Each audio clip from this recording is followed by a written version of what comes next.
last week we talked about, the importance of having that quality over quantity when it comes to your content. And today we're going to talk more about how to create that and kind of some of the items you want to have as part of your menu of sorts when it comes to delivering content to people. Yeah, I mean, there are a lot of different types of high performing content. I mean, obviously, we've got social media posts, but there are so many different things that you can be doing to attract your audience, engage them, and then really get them to do business with you and refer your business to others. So, I guess we're just kind of going to talk about what those are. Blogging, Hmm. obviously, that's kind of where you started with Yeah, in your marketing journey. absolutely. And the funny thing about for blogging for me is I love to write blogs. I do not like reading them though. Really? Right. Yeah. And I find it, I'm more of a podcast or video consumer than I am blogs. I do read them, but if I had to pick, I love writing them much more than I like reading I read blogs a lot because I don't usually have headphones. them. And then I also don't like to hear video playing like on my computer or when somebody's walking by or Yeah. sitting next to me. Yeah. So don't put in your headphones so I don't have to hear it because it's distracting. So I will read a blog because that's what I can really focus on. Yeah. I don't really do a lot. Videos I'll watch sometimes, but to actually sit down and absorb information, I want it to be a blog. I think that's what I like the most. Yeah. Very interesting. See, I said I learned something new every day on these shows. So, And but that's yeah, really, blogs are really important though because, they have many benefits, I guess. yeah. And it's really just about finding, you want to give the information in a lot of different ways Hmm. because, again, like you watch videos, but I like to read Yeah. blogs. People like to look at images. So, blogging is a great place to start, especially if you have a lot of information or if you're talking to a well versed audience. So, you can, it's really budget friendly too. I Hmm. mean, it takes time, Sure. obviously, but not a lot of investment to really Hmm. get your blog. Now, to advertise your blog, that's something else. It is kind of a slower build thing. But as far as SEO, it's there really, other than video, there's not a lot that will boost your rankings better than blogging because it adds to how many pages are indexed with Google and other search engines. But then it also gives more inbound links, and all of those help you get on that first page of Google. Mm.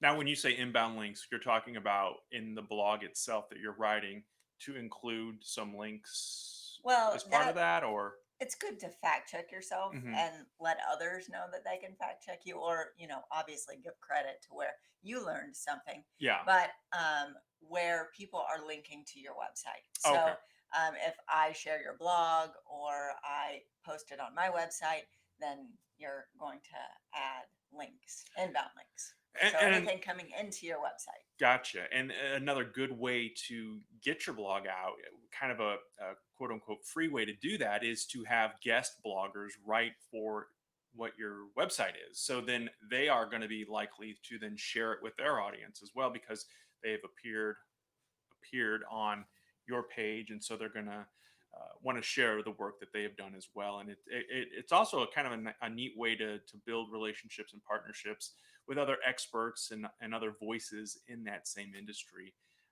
And like Whitney said, giving that credit where credit is due. Yeah, and you can always refer back to a blog with almost anything, visuals, videos, to help explain things or give greater detail.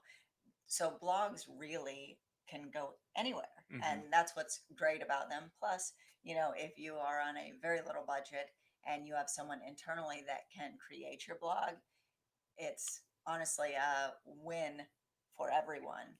I think the second one, obviously, is video. Right.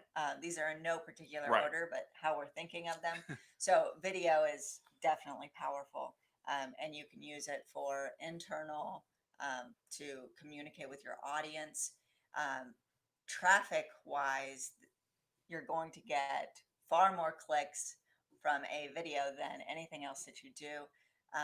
Plus, people stay on your page longer. So, if you put a video within your website, people are going to click and stay on your page for as long as it takes to watch the video. And then if you have multiple videos on your page, they're going to stay there because they're going to watch it. And that counts. Time on page counts and it Hmm. matters.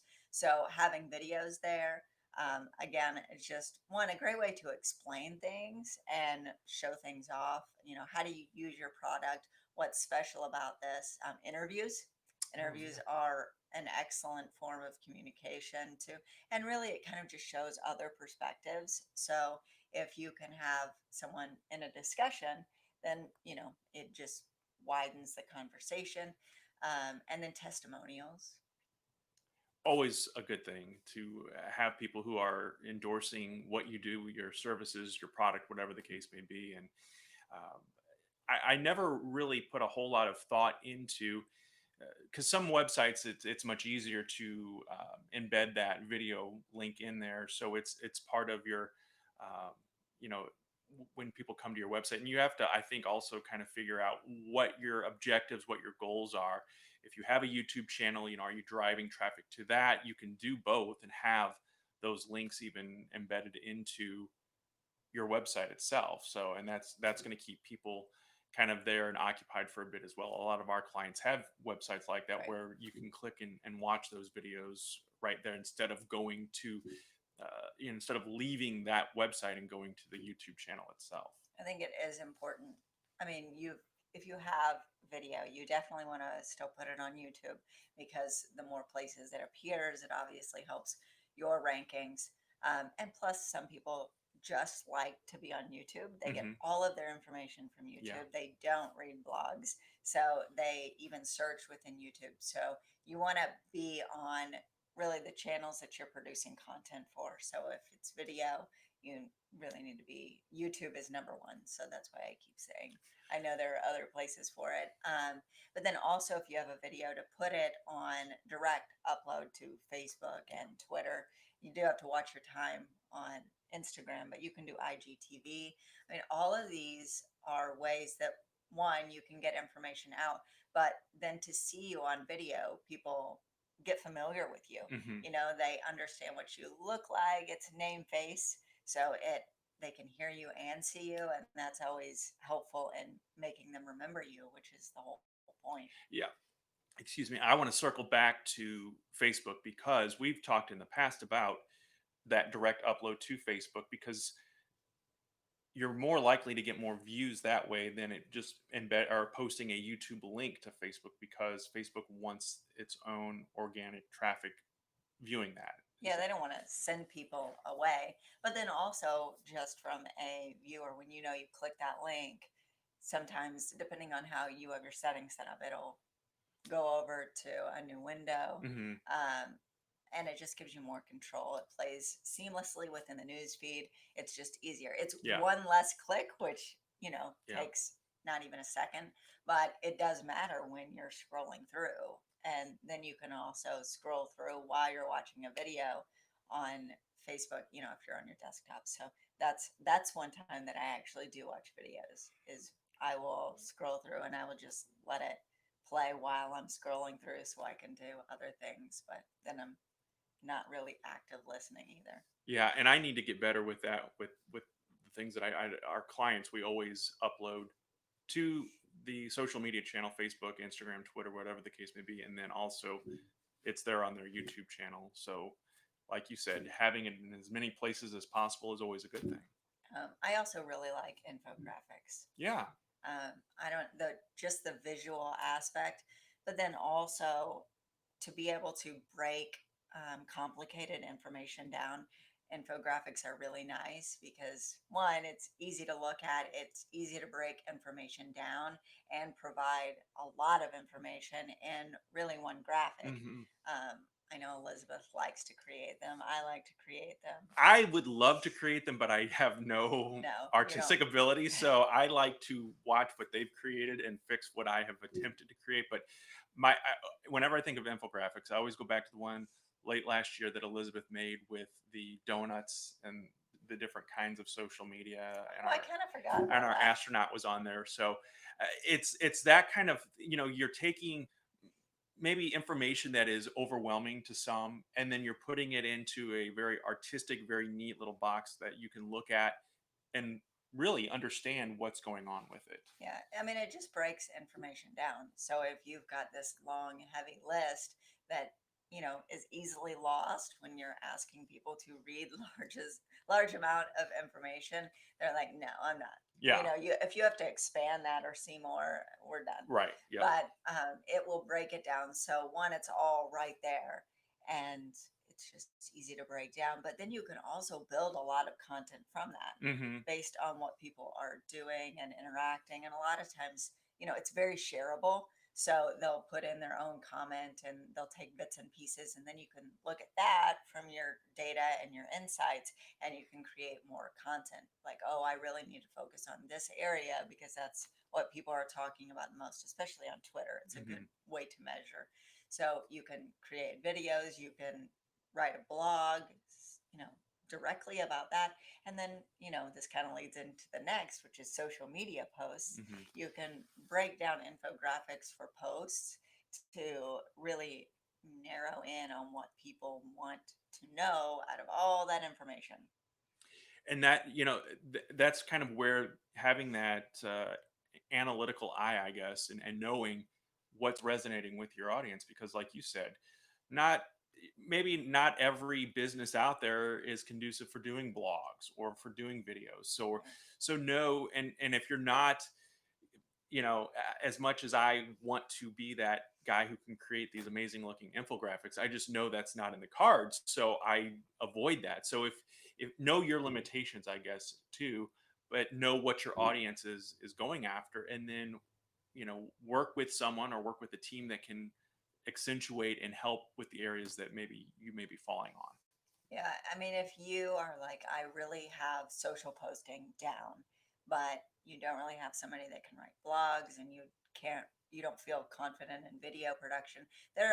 With video, it's, yes, everybody can take a video on their phone, but there are times when you need professional Hmm. production Sure. level quality. Hmm. Um, Especially with commercials, you can always tell when something comes up in the world of 4K. You can Yeah. definitely tell when something is not a quality production. And then just, like me forgetting what my job title was today, if I had someone on a professional on the other end of this, they could say, Whitney, come on and stop it, and then paste it all nice and easy together so that when it's edited, people don't realize that I don't even know my marketing title. It's all good. Yes, exactly. They are able to take all those pieces. That's been the fun thing about some of the podcasts that we've done already, and some of the videos with the social shorts that we do, which are not high quality productions per se, but they are informative videos that get out and that your consumers can listen to and whatnot. And I love getting the response back from what it all looked like originally, and then how the finished product looks, and Yeah. kind of the amazement that some of our clients have had with that.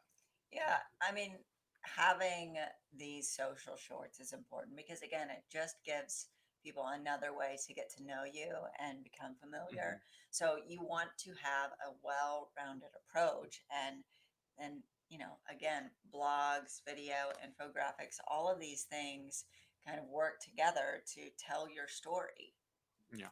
and give people information in the way that they want information. It personalizes all of your campaigns, and that's really what you want and what you need. Hmm. And then I think your favorite, which is memes. Yes, I love memes. I love gifs. Do you say gif or gif? GIF. Okay. Someone in the office No calls names them mentioned. gifs, and I said that's peanut butter. So I've heard maymays a lot too. We have a client, again, not going to name names, but you know who you are, that says oh, maymays. I gotta know. I don't even know this one. I gotta hear this one I'm later. going to So have to create a GIF when she says it. Oh, now I've given out some information. okay, It is a she. we'll narrow this down, and I think I know who it is now. But I guess probably the biggest thing you want to, because most gifs and most memes are meant to have a bit of sense of humor and Right. show a little bit more of that personality that we always kind of talk about, letting people in and knowing more. But in today's day and age as well, you have to be careful, I think, of walking that line of offending versus showing a little humor. You have to, there's a time and a place, obviously, for all of Hmm. content. Sure. So you do need to be careful and you need to be respectful. I think that's the biggest part. You know, if you're talking about a very serious subject matter and somebody puts in a GIF or you do, I mean, it's just disrespectful. Yeah. So you want to be respectful. You want to be polite. There are a lot of not so nice memes, but I mean, that's with everything. But knowing, kind of setting that standard with your employees, definitely anyone who does your social media, so that you know what is acceptable and what is not. And I think it's situational. There's Hmm. not, though you set that line really in your guidelines, you want to leave some flexibility Hmm. because there's room again for other posts where you want to be able to show personality, but there's also that line of respect that Sure. is very gray on and blurry on social Yeah. media. But we all need to do a better job of following it. Hmm. And just, if you are in front of me, would I say this to you or would I do this? Probably not. Then you Right. shouldn't do it. Yeah. So again, taking time to think about what you're doing, and if you are going to delete it later, do not do it. Right. If you don't want people to know about it, don't do it online Yeah. because people are going to know. They're going to share it. They're going to screenshot. So being respectful and knowing that just because you hit delete doesn't mean that you're safe. So just take your time and do things the right way. I may put you on the spot with this question, but Okay. it's something I've been curious about with GIFs and with memes specifically. Are there any rules on, like, some of them are just stock photos, some of them are pictures that you've seen of somebody just snapped a picture, and some of them are celebrities or, pull from a TV show or whatever the case may be. Are there rules as far as copyright go when a company or a person creates a meme off of, uh, let's say, an image that is not a traditionally generic image? I think, well, there are, but there's also, once it's out on the internet, it's free game. And the rules and regulations with copyright are kind of behind the times. Hmm. So, we're still just at the tip of the iceberg with music and scenes from movies, those kind of Hmm. things. So, um, should you do it? Probably not. Yeah. And you've got to kind of go with your gut on these. Yeah. But, a lot of people are like, are they going to catch me? Is this hard to track? They're everywhere. Once it's Right. on the internet, you're kind of making it free game. Yeah. But know that if it gets so much traffic, somebody is going to come knocking on your door, sending you an email, giving you calls. So again, you just have to use your best judgment. And there are laws and regulations, and it comes down to the specific company if they Hmm. how they want to pursue those. Yeah. But using your best judgment and Google it. Just Yeah. go to their website. If it's a movie or something, you probably know, hey, I'm going to get in trouble for Yeah. this. But there are, some are 30 seconds, some are 15 seconds, Hmm. some you can't do at all. But they typically state that. So just do a quick reference check Yeah. on that. But again, once you put it out there, Well, it's and out it, there. it takes me back to, I think I have to talk about TikTok in every episode that we do here. So all of that, or most of those sounds are, you know, movie clips or songs or whatever the case may be, TV shows. So I always wondered too, how are people getting away with these clips? But it's obviously a wildly popular app, and so far nobody has gotten in trouble for that side of things of recreating and repurposing that content. So, and that could be another fun thing you could throw in there under gifs and memes as well. And part of the video thing is showing again some personality and knowing your audience too, and making sure that they're going to be you know, likely to follow and look at some of those videos as well. Yeah. And, on the other side of this copyright issue, um, you need to remember that when you put things out there, that somebody else can take them. Yes. I mean, I did a screenshot last week of our video. We do screenshots all the Hmm. time, but I did a clip where I said a not so nice word Oh, on live. yeah. And we created a little video from Yeah. that, which is what's probably not shareable, but Yeah.